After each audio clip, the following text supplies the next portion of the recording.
Baik, karena setelah di pertemuan sebelumnya kita membahas banyak hal di pengantar ilmu kimia itu ya. Apa aja kemarin yang kita bahas? Eh, ada karir di bidang kimia, terus ada peran ilmu kimia, terus manfaatnya juga gitu ya. Termasuk pengertian dan cabang-cabang ilmu kimia. Insya Allah hari ini kita akan lanjut di bagian selanjutnya. Ini juga masih bagian dari bab 1, yaitu mengenai metode ilmiah. Saya tidak detail anak-anak tentang metode ilmiah, karena di biologi sudah dibahas, di fisika juga sudah. Tapi yang penting, Anda harus tahu bahwa karakteristik yang ada di metode ilmiah atau cara sistematik untuk menemukan suatu ilmu, itu ada 5 ini karakteristiknya, yaitu ada yang bersifat kritis dan analitis, kemudian logis, objektif, konseptual, dan empiris. Empiris maksudnya adalah berbasis eksperimen. Kalau konseptual berarti ya dikonsepkan dan sebagainya.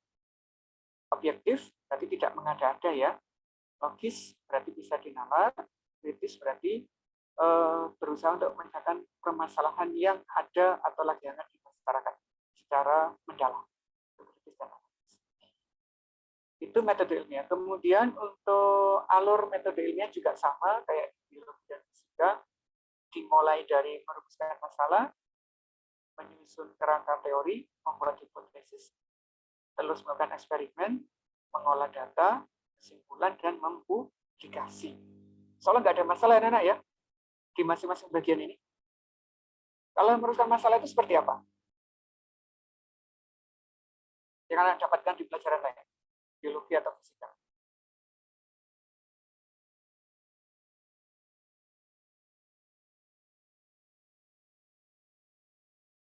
Perumusan masalah itu biasanya dalam bentuk kalimat tanya gitu ya. Misalkan ada pencemaran udara di Kota Malang, apakah gas pencemar utama di Kota Malang itu masuk di rujukan masalah. Misalkan bagaimana pencemaran itu bisa terjadi, itu juga termasuk rujukan masalah. Ya, kalau menyusun teori berarti dari rumusan masalah yang anak-anak dapatkan itu dicari sumber referensinya. Melalui internet boleh, buku boleh, dan sebagainya. Kalau sudah, baru merumuskan hipotesis atau dugaan sementara. Kayak kesimpulan sementara gitu ya. Yang perlu diuji menggunakan percobaan ini. Jadi, hipotesis yang anak-anak ambil itu harus diuji melalui eksperimen. Dari eksperimen, baru kita olah datanya, benar nggak hipotesisnya itu sesuai nggak dengan kesimpulan yang kita dapatkan. Baru nanti kita publikasikan. Begitu anak-anak, ini adalah langkah untuk mencari metode ilmiah. Bagi anak yang bekerja di KIR, nanti akan selalu menerapkan ini. Ya. Nah, selanjutnya anak-anak yang di bagian terpenting di publikasi, kadang ini jarang dibahas di pelajaran lain yang saya ambil di situ ya. Ada di bagian publikasi. Publikasi itu bisa berupa jurnal, bisa berupa laporan, bisa juga berupa artikel. Kalau dalam bentuk laporan penelitian, ini ada 14 hal yang harus kita sampaikan. Mulai dari judulnya, judul itu yang menarik, yang kata-katanya menarik perhatian gitu ya. Kemudian singkat, tetapi banyak makna. Jadi judul. Ada kata pengantar, ada tabel, gambar, lampiran, daftar isi, ada abstraknya, ringkasan kecil terkait karya tulis kita, mulai dari pendahuluan sampai kesimpulan ada di abstrak ini. Kemudian ada pendahuluan, tinjauan pustaka, metode, hasil pembahasan, kesimpulan, daftar pustaka, dan yang terakhir adalah lampiran. Nah, biasanya kalau kita ngikuti lomba KIR atau apa, nah ini berbeda. Setiap lomba, setiap penyelenggara, tuntutannya ini berbeda-beda. Tapi secara umum ya 14 ini yang harus ada di karya tulis. Itu ya. Baik, sampai di sini ada pertanyaan nggak? Karena saya nggak ingin mendetail membahas ini. Tidak ada? Insya Allah tidak. Enggak ya, karena di mata pelajaran lain sudah, mungkin kalau di biologi yang lebih detail. Ya betul, di biologi ya. Isinya sama kok, daripada mengulang-ulang, hemat waktunya aja. Lanjutannya adalah ini anak-anak, keselamatan kerja di laboratorium. Ini yang membedakan satu pelajaran dengan yang lainnya itu di sini. Karena ciri khas dari lab fisika, lab kimia, dan biologi itu ada yang mirip, ada yang berbeda. Bahan dan alat yang digunakan ada yang sama, juga ada yang berbeda. Bahkan untuk penanganan limbah itu juga berbeda. Metode kerja labnya juga berbeda. Itu yang kita tekankan di pertemuan hari ini. Nah, langsung aja berarti kita menuju yang di alat-alat laboratorium. Coba kita pembelajarannya offline. Ini tak ajak ke lab langsung, tak tunjukkan alatnya langsung, kita uji kegunaannya untuk apa, biar kita nggak mengira-ngira begitu ya. Kalau gini kan kita cuma ngira-ngira aja. Tabung reaksi itu kayak apa sih? Nah, tapi udah pernah ya gunakan tabung reaksi ya sebelumnya ya? Sudah, Mister. Sudah. Sudah, insya Allah. Dipakai untuk apa biasanya tabung reaksi itu? Menyimpan larutan. Menyimpan larutan boleh. Selain itu, ini yang paling utama. Namanya tabung reaksi berarti untuk mereaksikan bahan kimia, tapi yang jumlahnya sedikit. Dalam bentuk cairan biasanya gitu ya. Misalkan ada asam dan basa, mau direaksikan, kita boleh menggunakan tabung reaksi. Gitu. Oke, ada gelas beker glass nama lainnya. Iya, ada pipet tetes, so gampang nih kegunaannya mesti tahu anak-anak. Ada gelas ukur. Ini mengukur volume larutan. Nah, ini anak-anak gelas beker itu ukurannya beda-beda. Ada yang mulai dari 5 mili sampai yang ukuran 1 liter itu ada. Ini ukurannya. Tapi kalau dipakai untuk mengukur volume ini nggak akurat. Lebih akurat yang menggunakan volume atau menggunakan gelas ukur ini. Ini tidak akurat, kalau ini lebih akurat. Kalau ini namanya adalah labu ukur. Biasa digunakan untuk membuat larutan. Yang cenderung gunakan ini guru anak-anak biasanya ya. Kalau mau praktikum, Bapak Ibu guru menyiapkan larutan yang digunakan ini. Misalkan ada HCl1M, nah gimana buatnya? Yang dipakai alat ini. Begitu. Gampang nih kok. Ketemu di kelas enak nih, tak tunjukkan cara menggunakannya ya. Kalau ini apa anak? Pengaduk. Tahu ya semua ya? Iya. Kalau mau buat kopi, buat teh kan menggunakan ini. Dipakai ngaduk teh, ngaduk kopi itu. Kalau orang kimia tuh gitu. Buat kopi, pengaduknya ini, gelasnya diganti dengan ini gitu ya, kan keren. Kata oleh orang kimia.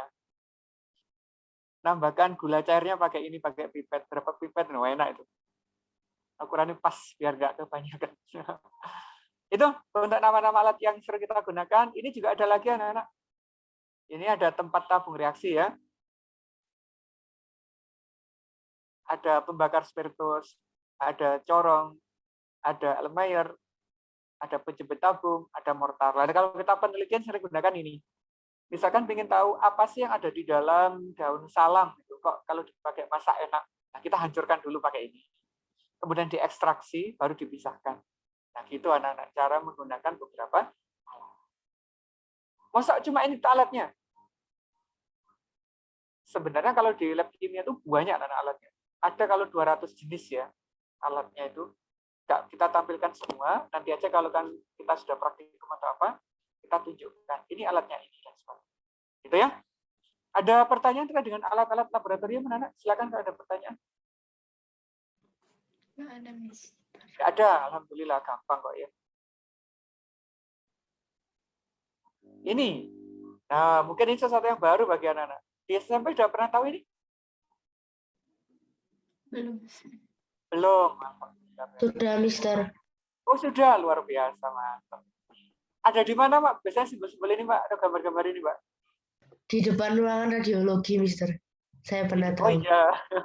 Yang mana? Yang ini ya? Yang radioaktif Mister. ini ya? Betul. Iya. Kalau ke rumah sakit sering lihat ini, pipet radiologi. Betul, Pak?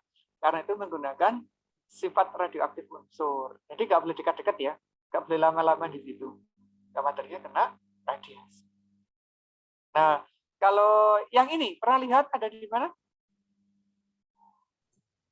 Belum pernah, Mister. Oh, belum pernah. Kalau yang ini? Di gas apa namanya yang ya pokoknya yang mudah terbakar gitu, Mister. Biasanya Di lab Mister ada Mister. Di lab ada. Terus di mana lagi? Di LPG. Terus di mana lagi? Di jalan saya sering lihat, Rek. di itu Mister apa yang tangki pengangkut Ya, bensin. betul sekali. Tangki. Truknya Pertamina itu ya. Truknya Pertamina itu ada gambar ini mesti itu. Di belakangnya ada, di samping kiri kanan ada. Sebagai tanda itu ya. Sebagai tanda kita hati-hati. Ini juga kita sering tahu di kendaraan. Kendaraan yang bawa apa yang ada ininya biasanya? Gas. Bawa asam sulfat, bawa amonia. Biasanya daerah Surabaya, Gresik, dan sebagainya tahu ini. Yang mau ke petrokimia Gresik, truk gede-gede itu ya, atau mobil tank gede ada ininya. Bawa bahan beracun. Ini juga sama. Di sana juga ada. Bawa kalium klorat, nah ada ini simbolnya. Bawa petasan, ada simbol ininya. Begitu ya. Kalau yang ini anak-anak, jarang lihat ya. Zat pengoksidasi. Ini luar biasa nih. Berbeda dengan zat yang lainnya. Karena dia sifatnya mempengaruhi zat yang ada di sekitarnya. Kali ini berbahaya, harmful. Nggak boleh kena kontak langsung dengan kita nih ya. Contohnya kloroform. Kita nggak pernah praktek pakai ini kalau di SMA. Nggak boleh memang ya. Terlalu berbahaya. Yang boleh itu, yang gunakan ini boleh. Yang menggunakan ini boleh. Itu boleh. Kalau ini nggak boleh dipakai di SMA. Gitu. Ada lagi nggak ya simbolnya? Nah ini ada lagi anak-anak yang kayak begini. Pernah lihat? Tidak. Enggak ya. Ini kalau anak-anak lihat truk bawa asam sulfat ada tulisannya ini. Gambar ini di belakangnya sifatnya korosif. Jadi kalau kena tangan, kena logam itu bisa berkarat.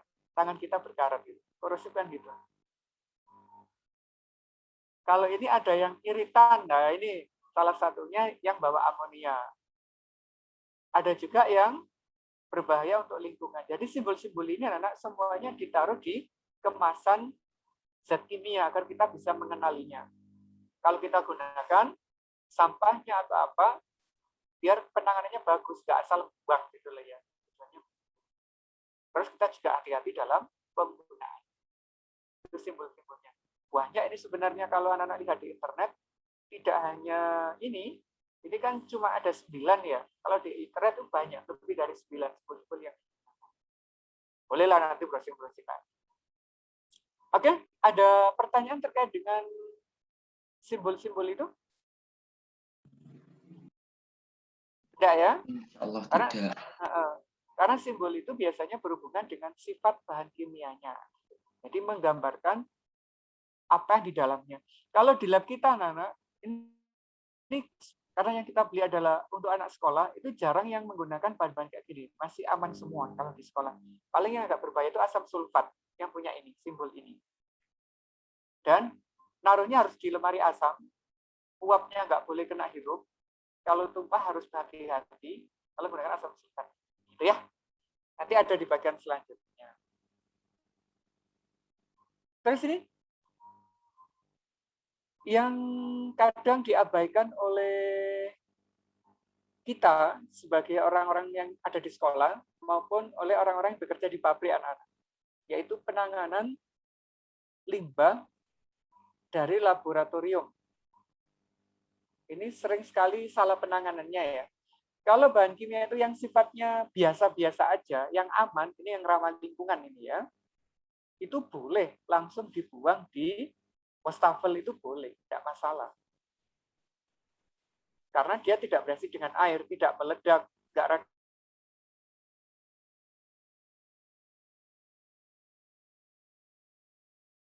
masuk ke tanah, ya aman. Nggak ada pengaruhnya sama sekali. Tapi kalau yang sifatnya ada dua ini, asam atau basa, memerlukan penanganan yang khusus. Nggak boleh ini langsung dibuang di wastafel anak-anak kalau larutan basa dan asam. Wastafelnya terbuat dari salurannya ada logamnya berkarat nanti, bocor. Ya, dia tidak ditanam di dalam gedung, aman. Ditanam di dalam gedung, ya apa penanganannya nanti? Bagaimana penanganannya? Itu yang harus kita perhatikan saat membuang asam dan basa. Nah, agar efeknya nggak terlalu berbahaya, biasanya ini anak-anak kita netralkan dulu. Kalau basa, dicampur dengan asam dulu. Kalau asam, nanti dicampur dengan basa. Ini sifatnya berlawanan. Itu ya. Kalau pelarut, kalau di SMA rata-rata menggunakan air dan alkohol, ini aman, anak-anak dibuang di manapun boleh. Air dan alkohol itu ya. Tapi kalau kita sudah di lab kampus dan sebagainya, ada yang gunakan kloroform, mengandung unsur halogen, itu nggak boleh dibuang di wastafel, meracuni lingkungan ini. Misalkan ada saluran dari lab, tapi itu tandonnya kayak sumur biasa, bukan yang kedap, itu bisa mencemari air yang sekitar. Itu bahayanya kalau kita membuang bahan kimia sembarangan. Apalagi yang ini, bahan mengandung merkuri. Merkuri itu raksasa, anak ya. Di termometer, ada manometer, mungkin pernah gunakan di SMP. Kalau termometer yang kita gunakan di lab itu rata-rata bukan bukan merkuri, anak-anak, tapi yang alkohol. Apa bedanya? Kalau termometer merkuri itu yang jalan untuk menunjukkan suhu, itu warnanya putih. Kalian sampai kenal apa warnanya? Merah kan ya? Lah yang merah itu adalah termometer alkohol. Jadi itu lebih aman. Kalau pecah itu nggak apa-apa. Tapi kalau yang termometer merkuri, anak-anak, kalau pecah itu nggak boleh dilap pakai tangan langsung. Karena sifatnya merkuri itu tidak larut di dalam air. Kalau sudah masuk ke dalam tubuh nggak bisa dicegah dia. Langsung jalan kayak minyak itu. Menyebar ke segala arah. Dan itu yang memicu terjadinya kanker dan sebagainya. Itu ya. Hati-hati kalau memecahkan termometer merkuri. Kalau bahan radioaktif di Indonesia aman, anak paling gunakan cuma UGM aja nih, yang punya penelitian tentang radioaktif. Kalau di kampus lain belum. Sampai sekarang, cara penanganannya masih bingung ini. Ada yang punya ide mau dibuang ke luar angkasa, tapi tidak boleh. Ada yang mau ditanam di dalam tanah, juga nggak boleh, karena radioaktif itu berbahaya. Radiasinya itu membahayakan makhluk hidup di sekitarnya, termasuk manusia. Beberapa tahun yang lalu, anak ingat ya, yang kejadian ada gempa di Jepang, di Fukushima itu sampai sekarang areanya belum boleh dipakai tempat tinggal manusia, karena radiasi dari polonium, uranium yang digunakan itu masih tinggi. Nah, kalau digunakan itu bisa membahayakan kita. Bahkan yang di Ukraina, yang rusak tahun 60-an, reaktor nuklirnya itu, sampai sekarang nggak boleh dijadikan tempat tinggal di sana. Masih berbahaya. Karena tentunya ingat ya, film Godzilla pertama kali openingnya itu loh. Ada cacing yang ukurannya besar itu di Chernobyl itu penampakannya kayak begitu. Terus ada perang Pasifik yang memicu munculnya Godzilla dan sebagainya, itu adalah bahaya dari nuklir yang digunakan, radiasinya itu. Apakah beneran? Iya, kalau mutasi genetik itu benar, tapi kalau sampai ke Godzilla itu dibuat-buat biar lebih dramatis gitu ya. Karena sampai sekarang Godzilla itu belum ditemukan secara pasti. Gitu. Cuma mitos saja. Nah, terus kalau ini anak ada air pembilas, nggak boleh mengandung merkuri. Ini bilas yang dipakai untuk mencuci alat atau cuci tangan setelah praktikum.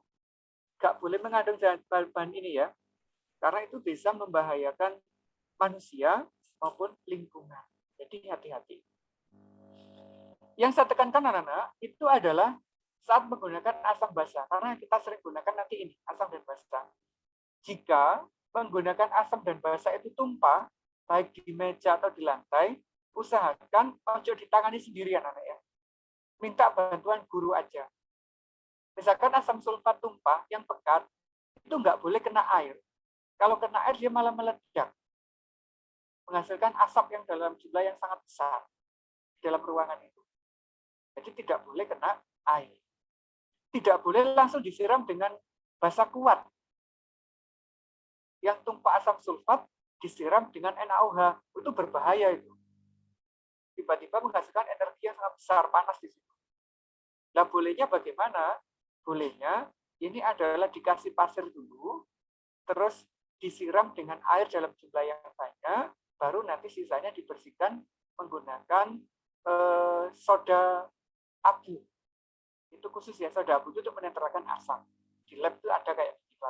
Jadi penanganan bahan kimia yang tumpah itu sebisa mungkin diawasi oleh guru dengan bantuan guru. Ojo dibersihkan sendiri, itu berbahaya. Gitu ya. Jadi kalau pasangan praktikum menumpahkan sesuatu, tanya ke gurunya, Bu, Pak, ini berbahaya nggak kalau saya bersihkan dulu? Gitu ya. Kalau gurunya bilang, oke, boleh anak-anak bersihkan. Tapi kalau jangan, berarti itu gurunya yang harus turun tangan. Itu ya, anak-anak ya. Biasakan ya kalau di lab ya. Baik itu di lab fisika, lab kimia, maupun lab biologi. Karena di biologi itu menggunakan hidrogen peroksida. Anak-anak. Hidrogen peroksida itu pemutih. Kalau kena rambut itu langsung putih warnanya. Kalau kena kulit itu melepuh langsung warna putih kulitnya. Kalau kena baju, seragammu jadi putih semua. Nah. Itu peroksida, hati-hati. Itu yang sering gunakan adalah orang biologi. Alkohol itu di fisika digunakan. Bahan bakar digunakan di fisika. Jadi anak-anak harus hati-hati menggunakan itu semua. Itu ya. Oke, ada pertanyaan untuk di penanganan sampah dan limbah laboratorium ini? Tidak, Mister. Tidak, terlalu gampang ya, karena teori banget. Nah, ini kalau kebakaran, anak-anak, hati-hati banget kalau ada kebakaran di lab. Pesan saya juga sama, kalau ada kebakaran di lab, baik apinya kecil maupun besar, segera hubungi gurunya, biar penanganannya betul. Ada ini enggak di lab? Kalau di sekolah selalu ada. Alat pemadam api ringan itu disediakan. Listrik harus dicabut. Dan segera tinggalkan ruangan, yang penting itu anak-anak. Buka pintunya, lari aja. Biar gurunya yang nangani nanti di situ. Kalau ada apa-apa. Terus ojo panik. Kayak Ipin Upin itu. Cuma simulasi tapi ada sama yang pingsan. Lari di atas meja. Ipin Upin. Ojo kayak gitu ya. Itu berbahaya sekali. Kalau di lab kan banyak yang bisa terpapar. Nah, wis mari ya materi ini anak-anak ya. Tinggal ini yang terakhir yaitu tata tertib yang ada di laboratorium. Banyak sekali tata tertib yang di laboratorium. Terus yang penting anak-anak, yang paling penting adalah ini ya. Di antara semua aturan itu, yaitu dilarang makan dan minum di dalam laboratorium. Dilarang keras itu. Apalagi di lab kimia. Misalkan habis praktikum, menggunakan bahan bahaya, makan di situ. Ya kalau bahan kimianya sudah bersih dari ruangan. Kalau belum, masih ada gasnya, masih ada cairannya yang di situ. Terkena makanan, terus pingsan. Apa yang terjadi nanti?